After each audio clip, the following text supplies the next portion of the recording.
Hi everyone, welcome to episode 39 of the Queen City Yarn Dyeing to Knit podcast. I'm Kristen, and this is a podcast about knitting and yarn dyeing and weaving and spinning and crochet and pretty much just my adventures in making things. Thank you so much for joining me today. I have so many fun things to share with you. I have some finished objects, I have quite a few works in progress, and at the end I will talk about some of the shows, the upcoming shows that Queen City Yarn is going to be at in person. So stick around for that at the end. I'm going to start with finished objects. I am wearing a top, a hand knit top, but I actually did not knit it. My mom did, and I don't know the name of the pattern or the designer. I looked on her Ravelry and she does not have a project page for it, unfortunately, but I will ask her, and if she knows what it is, then I'll pop it in at the bottom of the screen here. But it's just a comfy kind of oversized t-shirt. It is pretty warm here in Pennsylvania today. Actually, so much warmer than it has been recently. This morning it was in the 50s, and it's getting up into the mid 60s today. So it was not a big cozy wool sweater type of day. This one is a cotton blend, and it's very comfortable. So that's what I'm wearing. I have some fun things to show you. So first I'll talk about what's behind me. I finished this weaving, and I'm probably going to pop a picture in because I don't know how well you're going to be able to see it in the background. It's still on the frame loom. I haven't cut it off yet because I need to still cut my dowel to length and spray paint it gold. So, but this is a holiday wall hanging that I made after I made the last wall hanging that I showed off on the podcast. My husband was like, you should make something for the holidays. And so I dreamed up this Christmas tree design. I used some merino wool that I got off of Etsy, dyed this super, green color, and I did sumac braids for the tree, and then I just did some brown fingering weight that I had for the trunk, and some linen ribbon for the background. And then when I opened up my advent calendar from Janice this year, she included this absolutely gorgeous felted wool felted ball garland, and that was perfect, the perfect length for the tree. And we had some of the multicolored twinkle lights, and I wrapped them around the garland and put that on the tree. And then I was shopping with my mom. The last time she was here, we were in a little shop up near Lancaster, Pennsylvania, and I found this absolutely perfect pom-pom trim that I added in, and it looks like it's snowing. And then I decided it needed a star, and so I found a star on Ravelry, a crocheted star pattern, and I used some, it's super old stash. I had actually made it into a project and pulled it out. It is a Tilly Thomas yarn that is like mohair silk, but it has little beads in it. And the star that I crocheted is called Christmas Star by Leonie Morgan. It was a free pattern on Ravelry, and I just held that Tilly Thomas mohair silk, beaded mohair silk, which I don't know the name of the base, but I held that double, and I crocheted a star, and then I backed it with a little bit of, I cut out a part of a paper plate to back it with that I painted gold so that it would stay nice and star-like and not be droopy. And yeah, so I'm so excited with how it turned out. I don't think that I knew once I did the tree that it was turning out like I wanted it to, but originally I only had the linen ribbon for the background, and it just looked really bland, and it all came together. It was definitely meant to be, as far as the garland from Janice, the lights that worked perfectly, the little pom-pom trim that I was able to stick in through the backing that I had woven. And I'm so happy with it. I sewed a little pouch onto the back of it for the battery pack for the lights, and yeah, I just wanted to show it off. I'm so excited about it. It's going to be a great decoration that we're going to put up around the holidays next year. So that is a big finish, and I did turn the lights on. I don't know if it's coming through, but the picture that I put in shows it lit up and everything. So that is a big finish, and I'm excited to get that off the loom and get something new on there. So I will share that as soon as I get that done. I have 3 more finished things to show off today. The first were actually finished before the last episode, but my son had them with him, and so I wasn't able to show them off. These are a pair of ribbed fingerless mitts that I made for him. I used my Cozy Crisp cabled mitts pattern and just omitted the cables. I used QUEENCITYYARN Biddleville DK in the Beautiful colorway, which is a near perfect match to his winter coat, and he is really loving these mitts. So yeah, I knit the pattern, the child size of the pattern, and just didn't do the cables, and they turned out so cute, and I love them. And I need to make a note in the pattern about this modification, because I think that a lot of people would like it, and it's super simple to do. And yeah, so these are done. The next thing I have to show you is something that I had not cast on the last time I recorded, but I was saying that I wanted to, and that is my first gnome of 2022. This little guy was knit up using the Imagine Landscapes pattern No Fun Like Gnome Fun, which is a pattern that I used for the holiday gnomes that I included in the advent calendars for my mom and Janice and Alexis. I made them little gnome ornaments, and this little guy is my first gnome of 2022. I'm so excited with him. I did him up in my office gnome kind of colors using QUEENCITYYARN Notice Sock, which is a fingering weight, and the hat colorway is called The Huddle Is Real. His beard and nose and hands are birthday suit, and his body is slate. And so I love him. He's so stinking cute. He took no time at all to knit up, and I'm going to make a little girl gnome that's going to be a little taller to go with him and the office gnomes that I have already. I did make one modification to the pattern, and so I stuffed him with polyfill like the pattern calls for, and I added the weighted pellets like the pattern calls for.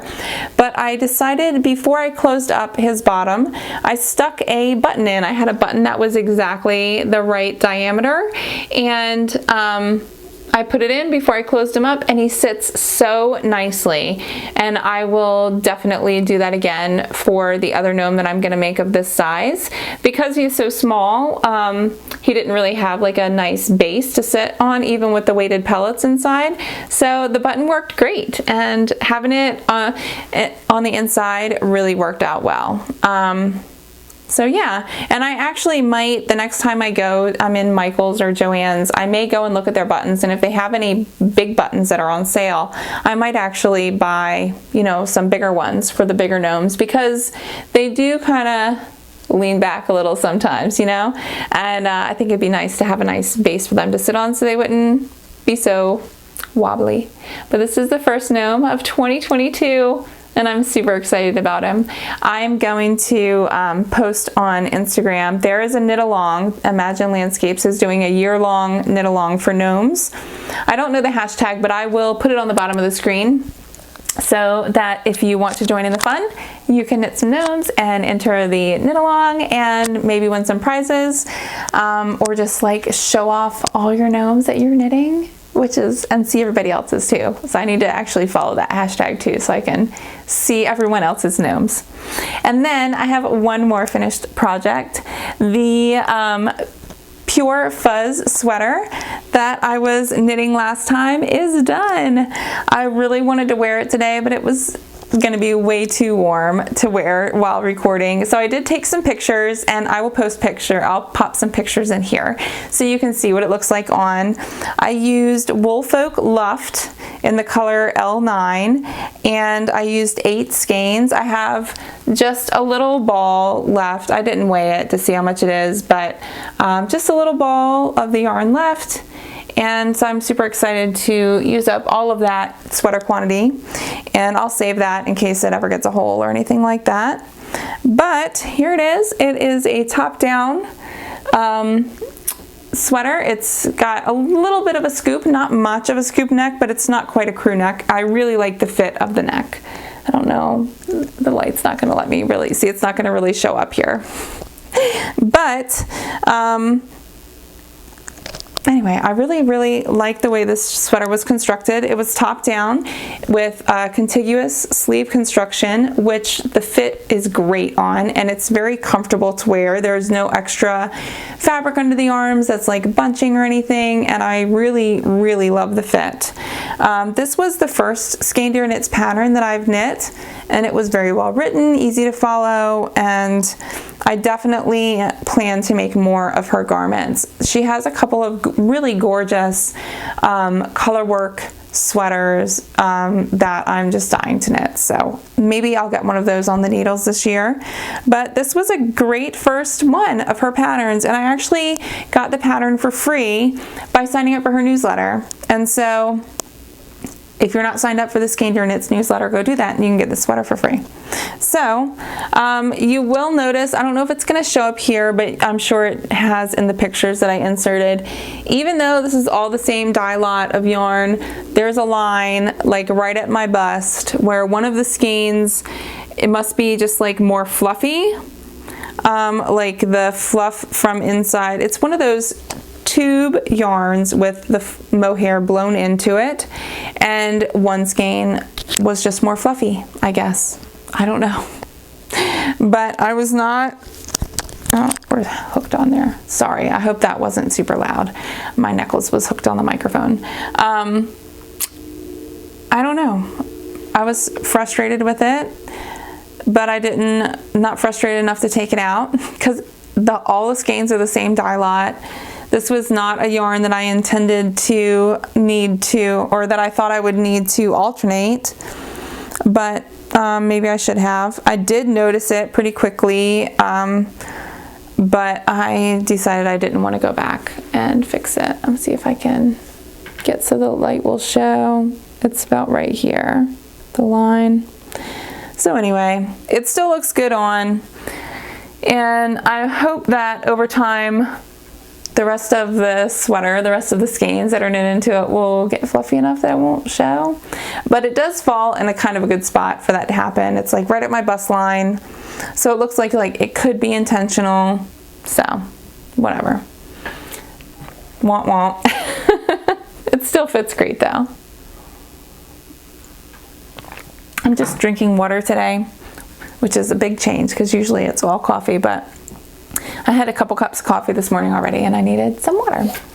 So anywho, all right, let's move from finished objects into works in progress. I brought quite a few things to show you today, things that are already on the needles, and then one thing that I'm planning on casting on this afternoon. So let's start with socks. I am still working on here's the tag, ooh, right here. The NOMADIC yarns, Mary KITCHMAS socks. This is in the Brit sock, which is 80% BFL, 20% nylon. And this is the skein of yarn. I'm really loving how it's knitting up.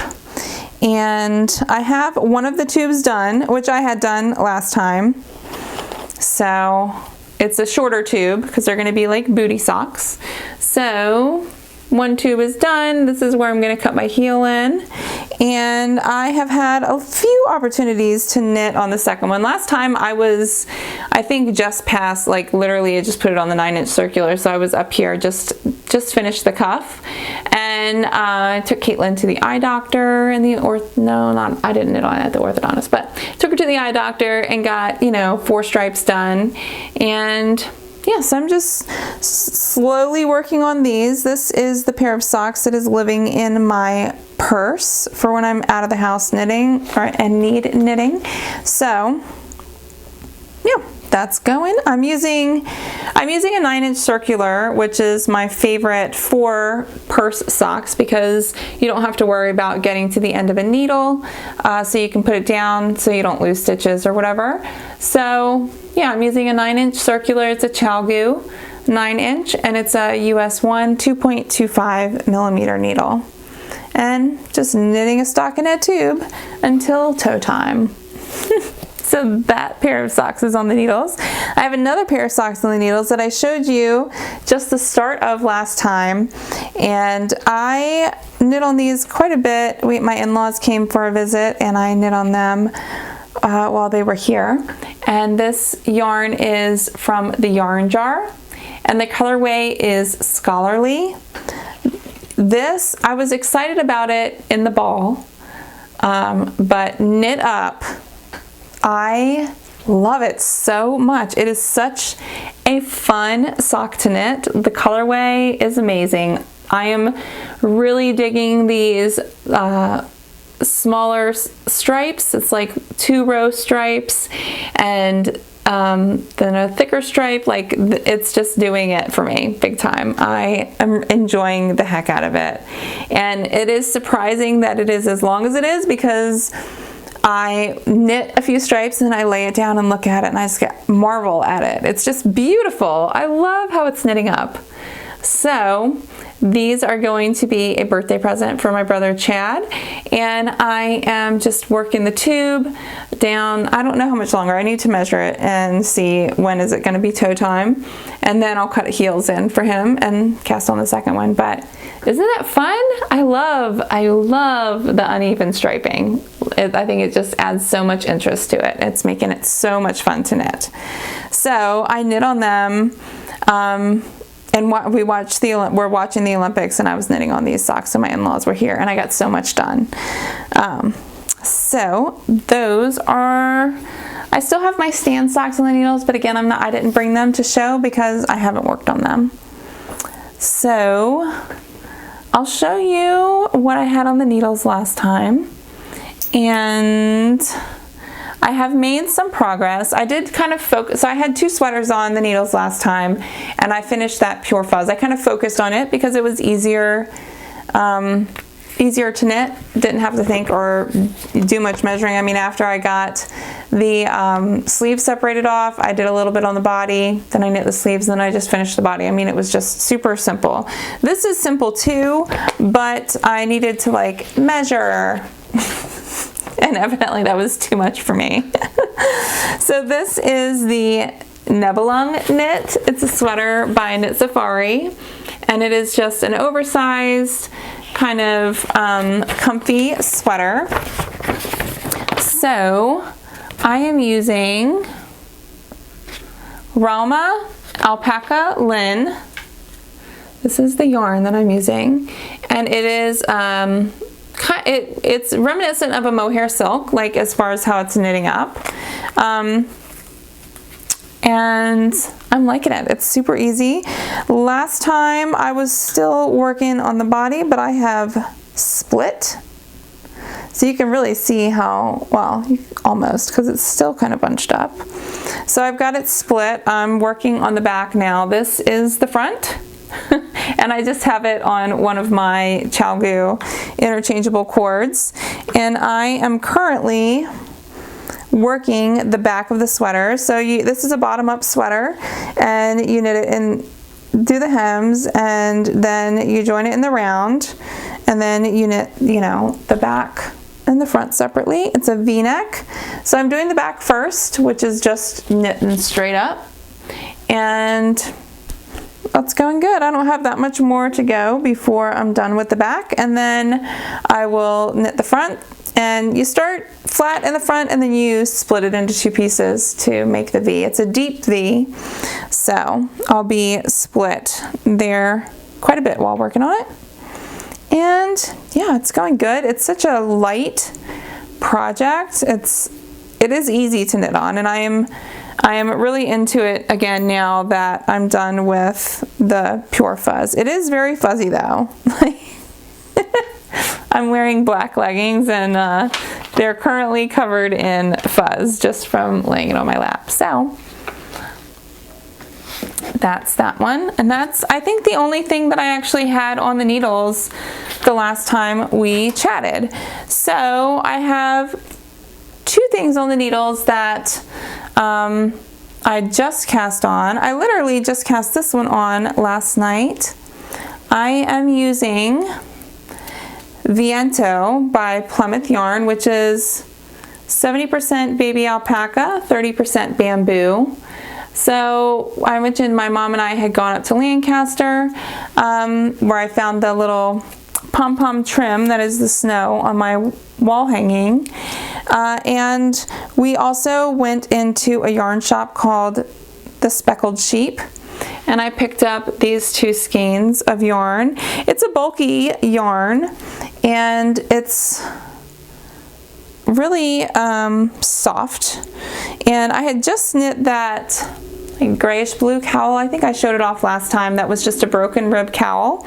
And while Mom was here, she commented that she really liked it. She wore it a couple of days and enjoyed it. And so I picked out yarn to knit her one. And I'm working just on a US 13 16-inch circular needle, and I'm working broken rib. So I did a tubular cast on, and as soon as I finished with the setup for that, I went straight into the broken rib. So I'm just working on that. I'm actually holding the yarn double. The one that I had knit for me, I held the yarn single, but this yarn, even though it is also bulky, it felt not as bulky. I think it's because of the construction. It's like a, I don't know what you would call it, like a chainette construction yarn, so it looks like a crochet chain. I don't think that's going to come through on the screen for you, but it's an interesting yarn. It's super soft, very, very nice to work with, but it didn't have as much bulk as I wanted, and so I'm holding it double, and it's going to make a super squishy, not quite as tall cowl, and I'll just go until I have enough left over to do a tubular bind off, and that will be done. So that is on the needles. And then I also cast on a bulky weight hat using QUEENCITYYARN Plaza Midwood Bulky. This is a one-of-a-kind colorway that I just couldn't bear to let go into the Etsy shop. This one had to come with me. It's reminiscent of our Patience colorway, but it also has some pink speckles in it. So our Patience just has purple. So it's really gorgeous. I really, really love it. And that is a quick tip about QUEENCITYYARN. I mentioned in the beginning, I think, that we have an Etsy shop, and that's acts as our outlet shop, and that is where we put discontinued colorways, one-of-a-kind dye lots, and some seasonal colorways that we don't have in the shop anymore, and they're available at a discount. There's always a sale going on there, and I think most of the time it's also free shipping. It may be all the time free shipping, but everything is always on sale there. So if you want some hand-dyed yarn and a good deal, then you can check out the QUEENCITYYARN Etsy shop. So anyway, back to the project. I cast on a bulky weight hat, and it may be a design at some point. I'm just literally just getting started. So I recently in the past year moved from the Carolinas up to Pennsylvania. But when we lived in the Carolinas, when Janice and I became friends, you know, every once in a while down there it snows. And before we started QUEENCITYYARN, she got me started on this. It's called a Snow MG cowl. And it's like, oh my goodness, it's snowing in the Carolinas. And she would knit like a bulky weight cowl that day while, you know, sitting and enjoying watching it snow. And so she has actually a few patterns that are like Snow MG cowls. They're not called that, but they're bulky weight patterns that you could knit just in a day. And so she got me started kind of like thinking in that mindset when it does snow. And we had a snow day, and I had this skein of bulky weight yarn already caked up. And so I was dreaming up this hat pattern, and I've just started it. So you can't even really see any of the textural design elements yet, because literally it's like the road that's on the needles. But I'm excited to share this more with you next time, so you can see how it's working up. But so this is my Snow MG hat that I'm working on, and it's fun. I'm using, you know, big needles. It's what size needles am I using? I believe they are 10s. They're CHAOGU. Yep, 10, 6mm, and this is the Plaza Midwood bulky yarn. So that's happening. And that's all the projects I have on the needles that I'm currently working on. I do have a project that I'm casting on this afternoon.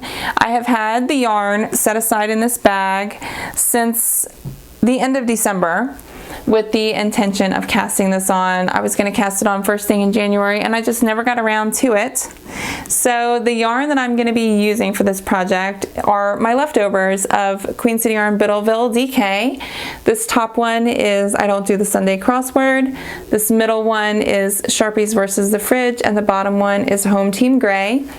And the pattern that I'm going to be doing is called the Split Decision Hat, and this is a design by my friend Shana of SHANALINES Designs, and it's just a super fun hat, a way to work up leftovers, and I've wanted to knit this since she released the pattern, and the time is right. It's happening today. I'm going to cast it on. I got my needles, which I think maybe that's why I didn't cast it on. Maybe they were on a project. Maybe that's why. I know there was a reason, aside from just, you know, being busy with knitting other things. But I'm really excited, and I'm hopeful that I will actually get to wear the hat, although when I was getting the things together last night, I was getting the needles together and all that, and my daughter was like, oh, you're gonna make that hat for me? So I think we may have to share it. So that is all the knitting, and that's what's upcoming on my needles. That hat and another little gnome are the things that I'm planning on casting on like right away. So I wanted to tell you about a couple of events upcoming for Queen City Yarn. So, you know, with restrictions being kind of loosened and people being vaccinated and COVID getting to be more under control. So there are 3 events that are happening really soon. Next weekend, or next week, the Virginia Beach Yarn Getaway is happening, and that is a small retreat hosted by our friend Martha. And that's happening, and I know Janice is really excited about that one. And then there are 2 events that are happening in the Carolinas. The first is Carolina Fiber Fest, and that is going to take place in Raleigh, North Carolina on March 11th and 12th. This is an event, it's a newer event. It's been going on for a few years though, but this will be the first time that Queen City Yarn is vending at this event, and we're really excited. There are going to be not 1 but 2 new offerings that are going to debut at the Carolina Fiber Fest, and we're really excited about what we're bringing to show you guys. So if you're local to Raleigh, or you can get there March 11th and 12th, go and check out the Queen City Yarn booth at the Carolina Fiber Fest, as well as there's going to be a lot of other really great vendors there as well. And then there's going to be a super local event called Craft Fest, which is happening in Charlotte March 26th and 27th. And Queen City Yarn will have a table set up with all kinds of awesome yarn to show off for you there as well. So lots of fun things happening. I know that Janice is excited to get back out and be doing in-person events. Part of the fun of doing that is getting to talk with customers and help pick colors and, you know, the right yarn for the right project, and show off all kinds of new samples. And with these new things coming to the shop, an in-person event is just the best way to debut something like that, so you can look at it and feel it and understand why we love it so much and why we're so excited to be bringing it to you. If you are not able to make it to one of the in-person events, don't worry, just sign up for the newsletter and you will find out about these new awesome things that Queen City Yarn is going to be bringing to the shop. And the new things will be in the shop very soon after the Carolina Fiber Fest. So yeah, that's all I think for today. Thank you so much for joining me. I'm excited to be back into a routine of podcasting. I feel like 2 makes it a routine, right? So I'm looking forward to coming back and chatting with you in another couple weeks. I'm going to work on some projects, so I have some fun things to share. But yeah, thanks for spending some time with me today. If you enjoyed it, comment, let me know what you're working on. Like and subscribe and do all those things to let your friends know to watch. And yeah, I will talk to you next time. Until then, happy netting.